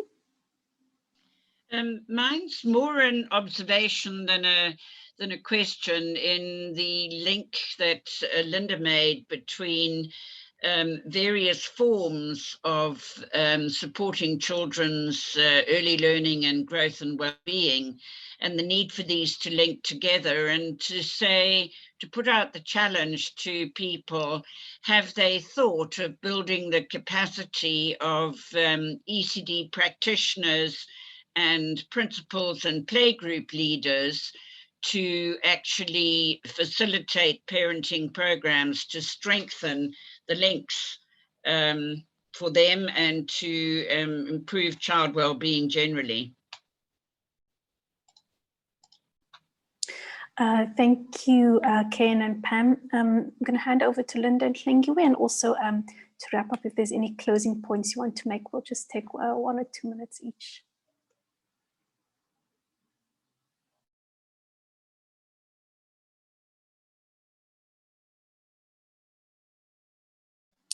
Hlengiwe, would you like to go? Thank you so much. I was struggling to unmute. I don't know why it had frozen, but thank you so much. Yeah, this has been a lovely session. And yeah, obviously there's been a lot to learn in this panel, and also from everybody else that is implementing here. There's just so much that we've also learned from everyone else. So maybe what I would just, in closing, what I would say as my key points, would be going back to that framework that I actually pinned up earlier, and say it's very important to understand to understand the whole parenting program, not just focus on implementation, but let's look at the whole cycle from exploration. We explore, we prepare, we implement, and then think of the sustainability and scalability from the beginning. We don't think about those things during the implementation phase. And I think one of the things that we are looking at currently as the PLH program is taking advantage of the digital space, and not just taking advantage of the digital space as an organization or as a research program, but we want to embed these services. We bring you on board. We're going to be working with DST, every government digital platform that is available, because that's how you reach parents, and that's how your services become sustainable. I think I can't overemphasize integration, collaboration, because I feel even with organizations, like we've said, it's rare that the service will be delivered as a sole service. It's normally in combination. And it's important for us as organizations and as a platform right here to work together and share those lessons and see how we can collaborate, both in the digital space and in the in-person space. Thank you. Thanks, Lingy. Linda? I'm afraid I'm stumped as to the sort of child pregnancy situation. I've heard there are other people who might be able to deal with that. I think just in the COVID context, what really struck me with community interviews that we did was that it was obviously the physical want for children that made caregivers feel the most failed. You know, I'm nothing as a parent because I can't feed my child, and and we're sitting in the dark because we don't have electricity. I mean, it was absolutely tragic. For those, there were many good efforts around WhatsApp groups and putting out good ideas.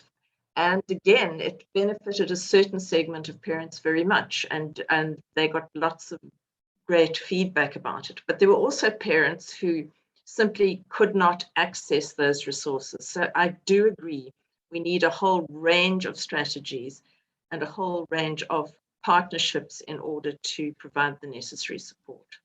But I mean, we've got really great ideas, and I think it would be great in the discussions later if people who are using digital formats and things could talk about how we could get greater take-up of those and sustain the take-up. Thank you very much. It's been great talking to you. Thank you so much, Linda and Hlengiwe, and also to Mark in his absence.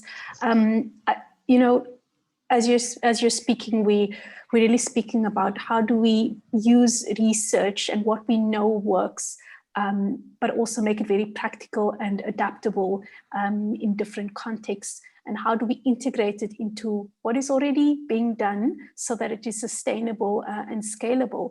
And for me, that's really about, you know, there is a long-term vision, and towards the end of the session, that's exactly what we're going to be doing, is to sketch out what would this vision look like, knowing what we've learned now and the road that we still need to walk. In an end state 10, 20 years from now, what would that vision look like if we were effectively supporting parents of young children using all of this wonderful research? So thank you to my panelists, and over to you, Vuyiswa. Thank you. Thank you, Kathima, and you've summarized this session quite nicely. It's now 11:58. We are due for a body break. I am going to ask that people promptly come back at 12:05. It's now 11:58, so you have 7 minutes. If you could just maybe mute and deactivate your video so that you don't have to reconnect. We will reconvene at 12:05. We have an exciting session, which unfortunately will not be a World Cafe as we'd planned.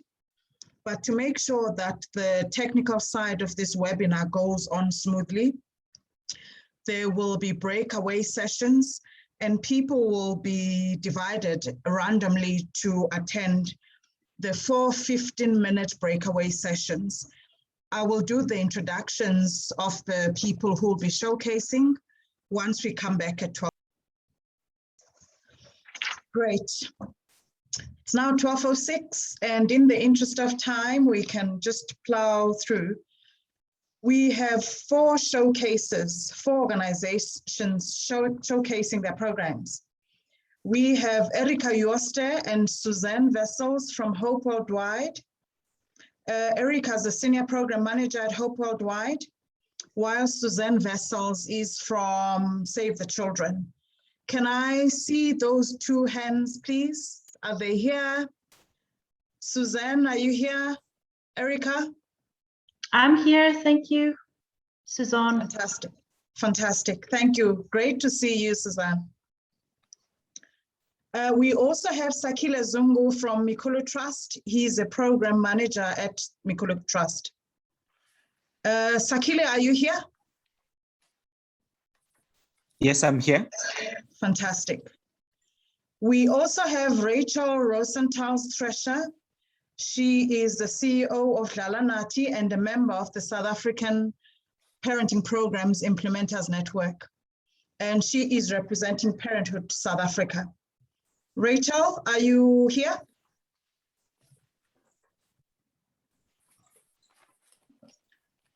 Is there anyone else perhaps who's working with Rachel who's representing Parenthood SA? Yes, she is here. I think she's just trying to get her mic to work. Great. Thank you, Robin. Then we have Kara Goshen.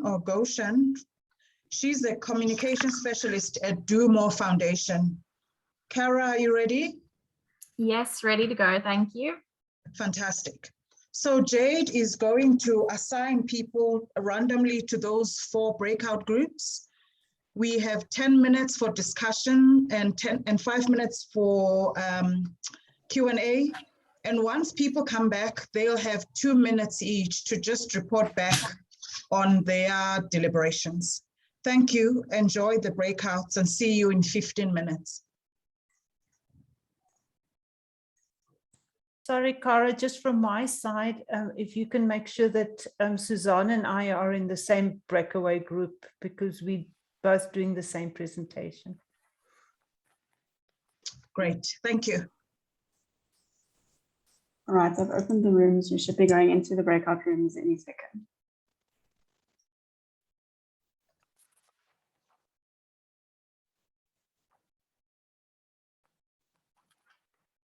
other groups a few more seconds to join.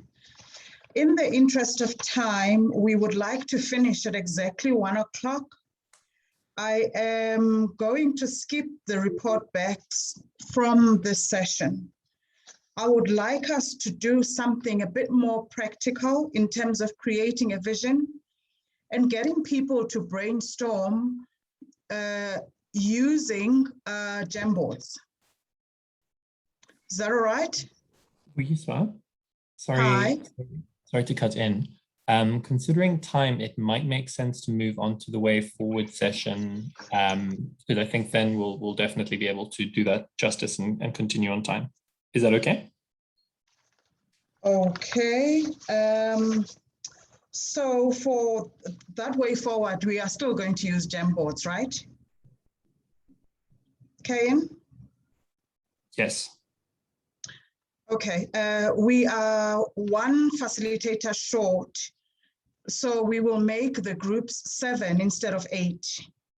In that way forward session, people are going to be sharing their thoughts. Having heard the presentations we've had, we would like to figure out whether we need set up special interest groups to take the work forward, whether we need to advocate and think about advocating for parenting programs, who needs to be in the room, who isn't. So it's a brainstorming session for about 15 minutes. And I think 10 minutes would be sufficient because the facilitators are going to take people through the Jamboarding process. So for those who haven't used Jamboards, this is an opportunity to learn how to use those Jamboards. I'm going to urge the facilitators to also just reinforce the task at hand in those groups, but also to record the proceedings. The time now is 12:27. If we could take the next 17 minutes so that we're able to close out and summarize properly. Jade is going to assign people randomly again to those 7 breakout groups, and we will come back at 12:45. Just give it a few seconds.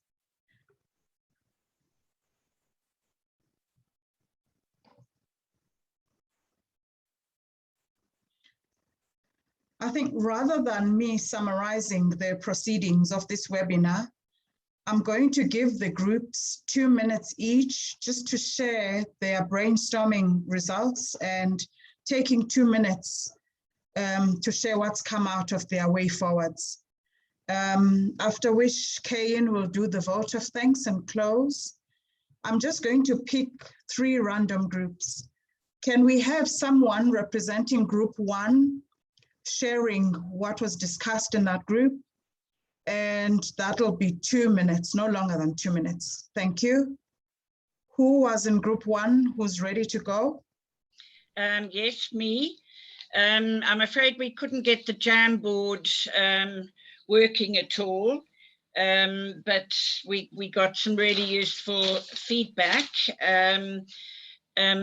I think there was a very strong feeling that there shouldn't be yet another forum set up, and that as this falls clearly under DSD's mandate, that Bombeleni will share with us the DSD people responsible in each province for parenting, for NGOs to connect with them, and hopefully to set up some provincial databases of who's running what parenting programs. She also made the point that it's very important that parenting programs that are being rolled out build on the government policies and government messaging. So for argument's sake, side by side, the Road to Health booklet and the National Parenting Program.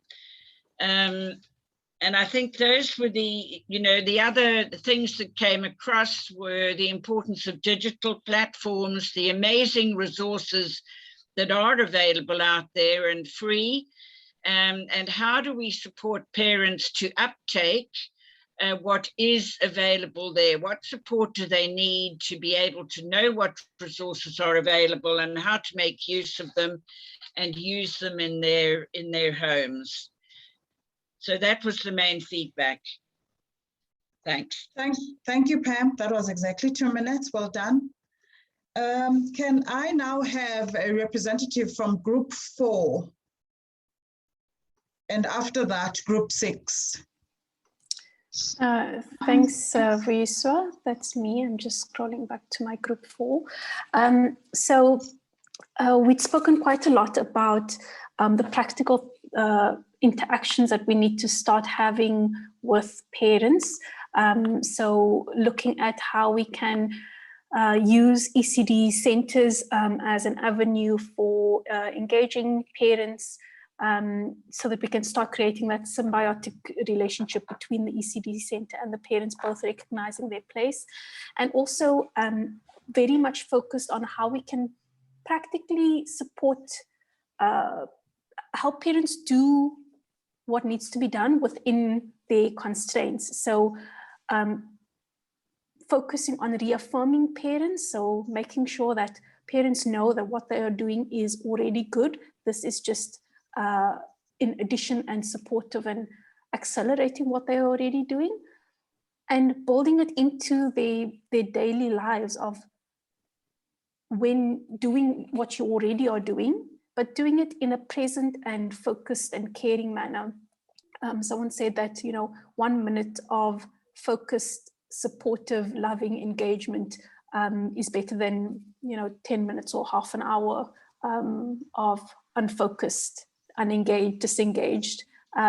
So helping parents to also do it practically in terms of building it within their daily routines, but that they also understand why it's important. So knowing that,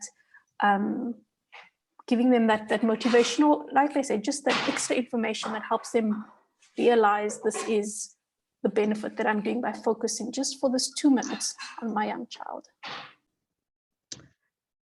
Thank you very much, Kathima. I am now going to call on the representative from Group 6. Thanks, Vuyiswa. In Group 6, we contemplated the idea of special interest groups, and we spoke about really being intentional about the objective of the collaboration.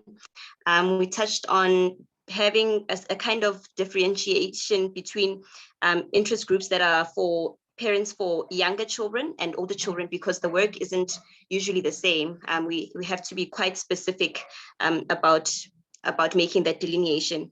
We also spoke about being clear, having a thorough analysis of the stakeholders who have interest. So who in the private sector has interest, who in the policy-making space has interest, and making sure that we especially include people who have some kind of influence in the decision-making space, particularly policy decision makers and influencers, so that our work is able to find expression in the broader context. Yeah, that's pretty much the gist of it. Thank you so much. Thank you to all the representatives who reported back. I'm highlighting the need to collaborate more and better, but also to take the work forward. What Virginia has just mentioned about the importance of making sure that we have decision makers as part of these discussions. I'm also going to urge us to make sure that parents are also adequately represented in these forums. There's nothing worse than making decisions about people for them, but without them. I am going to hand over to Kayin, but I also just want to reassure people that in the next 2 weeks, we will share highlights of this conversation, as well as the presentations that have been shared. So the contact details you've given us are to do just that, and so that we are also able to collaborate outside of these formal webinars and take the work of parenting strengthening forward. Kayin, over to you. Thanks so much, Vuyiswa, and thank you everybody for being with us today. It's been really thought-provoking, and our team have really been trying to conceptualize and figure out what we would like to achieve today. And it's really been exciting seeing it all coming together. So as Thandeka mentioned, I'm Kyan Skoltz. I'm with the Lifela Bantwana team, and I've been part of the organizing team behind the session today. Just to kind of give you all a sense, we've been in the Western Cape Bridge community of practice, we've been trying to reflect on parenting interventions that do exist within South Africa, and also some of the new innovations, and thinking through, particularly in the context of the function shift, what opportunities are there to grow this work. And I really think that today we've helped to articulate some of those possibilities. We'll be meeting as a team to discuss what we can do to take this work forward, but really do want to appreciate all the time of everybody has put in today, and the really useful insights that have been generated to today's session. I want to say, when we started putting out the word that we were interested in doing this, we really were greeted with incredible enthusiasm from a number of different individuals and partners, and it wouldn't have been possible to really pull this off without that. So thank you to Bombeleni, Andre, Carol, Hlengiwe, Linda, Erica, Mark, Sakile, Rachel, and many others who spoke today and added their insights into this really valuable conversation. We also had some institutional partners that were critical in pulling off today. The Department of Social Development was critical at UNICEF, NECTA, from the showcases, Hope Worldwide South Africa, the Mukulu Trust, Parenthood South Africa, the Do More Foundation, and SAPN.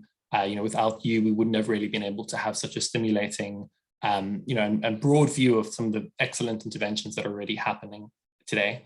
In terms of the organizing team, I also just wanted to sort of reflect Thandeka and noted at the top of the meeting who's behind the scenes, but really it's been driven a lot by Thandeka, her colleague Kautha, who is unfortunately unable to join us today, Yomelelani, Pam, and Fadiela as well from Elru, as well as Kadima from the Mukulu Trust. You guys have really helped to make sure that today has gone off mostly without a hitch, and have, I think, really, in my view, curated a really excellent set of presentations, thought-provoking speakers. So thank you for that hard work behind the scenes.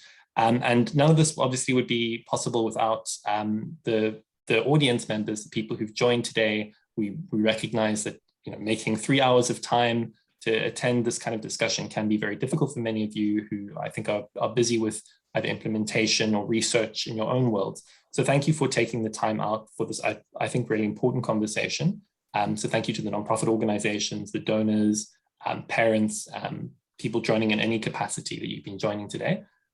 We recognize that while we've presented some of the thinking in the sector, that there are experts who are here who are not speaking, but who've really joined in the breakaway groups and have added their thoughts in the chat.